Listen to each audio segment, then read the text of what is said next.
Hi అండి, ఎలా ఉన్నారు? ఏదైనా స్వీట్ రెసిపీ ఇంట్లోనే సింపుల్గా చేసుకోవాలనిపించినప్పుడు ఇలా బ్రెడ్ తోటి బ్రెడ్ హల్వా చేసుకోండి. చాలా సింపుల్ అండ్ ఈజీగా టేస్టీగా కూడా ఉంటుంది. ఎలా చేయాలో చూపిస్తాను, వచ్చేయండి.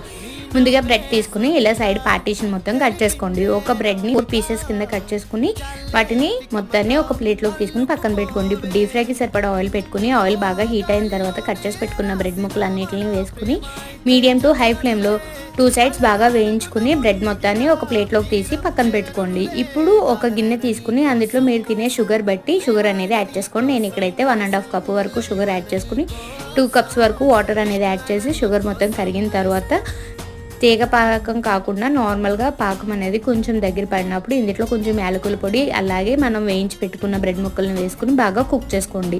బ్రెడ్ మొత్తం ఇలా సాఫ్ట్గా అయిన తర్వాత ఇందులో నెయ్యిలో వేయించి పెట్టుకున్న జీడిపప్పు కిస్మిస్ వేసుకుంటే ఎంతో సింపుల్గా అయిపోయే బ్రెడ్ హల్వా అనేది రెడీ అయిపోతుంది. మీరు కూడా ఇలా ట్రై చేయండి. అంతే వీడియో, బాయ్.